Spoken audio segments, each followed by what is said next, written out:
മരിച്ചുപോയ മാതാപിതാക്കളെ എങ്ങനെയാണ് നമ്മൾ പരിഗണിക്കേണ്ടത്? ഒന്ന്, അവരുടെ പേരിൽ സ്വതക്കം കൊടുക്കാം. രണ്ട്, ഒരാൾ ജീവിച്ചിരിപ്പുണ്ടെങ്കിൽ അയാളെ നന്നായി തൃപ്തിപ്പെടുത്തുക. എന്നാൽ മരിച്ച ഉപ്പയും നമ്മളോട് ഒരു ഇഷ്ടം ഉണ്ടാവും, ഉപ്പാക്കും ഉണ്ടാവും, ഉമ്മാക്കും ഉണ്ടാവും.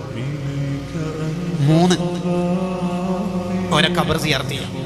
നാല്, മരിച്ചുപോയ മാതാപിതാക്കൾ ജീവിതകാലത്ത് ആരെയൊക്കെ സ്നേഹിച്ചിട്ടുണ്ടോ അവരെയൊക്കെ സ്നേഹിക്കുക.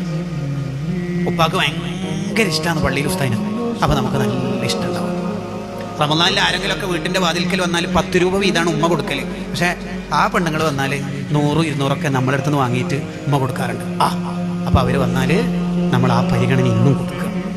അബ്ദുല്ലാഹിബ്നു ഉമർ റളിയല്ലാഹു അൻഹുമ ഒരു വഴിയിലൂടെ പോകുമ്പോൾ പ്രായമുള്ള ഒരു മനുഷ്യനെ കണ്ടു. കഴുതപ്പുറത്ത് നിന്ന് ഇറങ്ങി ഈ കഴുത അയാൾക്ക് ഹദിയായിട്ട് കൊടുത്തു. തലയിൽ വെച്ച തലപ്പാവ് ഇതിട്ട് അയാൾക്ക് വെച്ചു കൊടുത്തു. സന്തോഷിപ്പിച്ചിട്ട് അയച്ചു. ശിഷ്യന്മാർ ചോദിച്ച്, ഉസ്താദ് എന്താ അവരെ ഭയങ്കരമായിട്ട് ബഹുമാനിച്ചേക്കണത്? ഒരിക്കൽ എന്തെങ്കിലും പ്രത്യേകത ഉണ്ടോ? ഉണ്ട്. ഉസ്താദിന് തലപ്പാവ് കൊടുക്കണമെന്നുണ്ടെങ്കിൽ വേറെയുണ്ട്. ഈ മുന്തിയ തന്നെ എന്തിനാ കൊടുത്തത്? ഈ വാഹനം തന്നെ, ഇഷ്ടപ്പെട്ട വാഹനം തന്നെ എന്താ കൊടുത്തത്? അതെ, കാരണം അത് നിങ്ങൾ വിചാരിക്കുന്ന പോലത്തെ ആളല്ല. എന്താ പ്രത്യേകത ഉള്ളത്? അവരെ എൻ്റെ ഉപ്പ ഉമർ റളിയല്ലാഹു അൻഹുവിൻ്റെ സുഹൃത്താണ്. അതെന്നെ പ്രത്യേകത. ഉപ്പാന്റെ സുഹൃത്തുക്കളെ പരിഗണിക്കൽ ഉപ്പാനെ പരിഗണിക്കല എന്ന് മുത്തനബി പറഞ്ഞിട്ടുണ്ടല്ലോ സല്ലല്ലാഹു അലൈഹി വസല്ലം. ഉമ്മാനോട് ഞാൻ ഒരു കാര്യം പറയട്ടെ. എന്താ, എന്തിനാ നമ്മൾ ഈ കല്യാണ വിഷയത്തിൽ ഭയങ്കരമായിട്ട് മൂത്താപ്പ് ഇടപെടുന്നത്? അയാൾ വല്ല ഫണ്ടായിട്ട് തരുന്നുണ്ടോ? ലിബറലിസം തലയിൽ കയറിയിട്ടാ പിള്ളേർ അങ്ങനെ പറയണത്. അന്ന് നിർത്തണം ഉമ്മമാരെ, അന്ന് നിർത്തിപ്പിക്കണോനെ. നീ എന്താ പറഞ്ഞ മുത്താപ്പന? ആരുടെ മുത്താപ്പ്? എനിക്കറിയാം.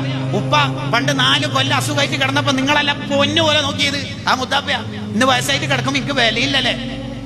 അന്ന് നിർത്തിക്കൊള്ളണം. മൂത്തമ്മ ഇളയമ്മമാരോടുള്ള പരിഗണന പഠിപ്പിക്കേണ്ടത് ഉമ്മയാന്ന്. മൂത്താപ്പ ഇളയപ്പമാരോടൊക്കെ കല്യാണം കഴിച്ച ചെക്കനോട് ചോദിക്കുക, നീ എവിടെയെല്ലാം നിന്റെ ഫാത്തിമാനെയും കൂട്ടിയിട്ട് പോയി ബീച്ചിൽ പോയി, മാളിൽ പോയി, പലയിടത്തും പോയിക്കോന്നല്ല, എന്നെ പോയിക്കോ, പ്രശ്നമില്ല. നീ എൻ്റെ ഭാര്യയായിട്ട് ആ മൂത്താപ്പനെ കാണാൻ പോയാ എന്താടാ? എനിക്കൊക്കെ മൂത്താപ്പനെ അറിയാം, എനിക്കൊക്കെ ജീവിതം അറിയാം. അതാരാ പഠിപ്പിച്ചു കൊടുക്കേണ്ടത്? ഉപ്പയും ഉമ്മ എന്നെ പഠിപ്പിച്ചു കൊടുക്കണം. ഇത് നേരെ ഉൾട്ടേ പഠിപ്പിച്ചു കൊടുക്കല്. എവിടെ പോകുന്ന മൂത്താപ്പൻ്റെ അടുത്ത്. എന്താ കാര്യം?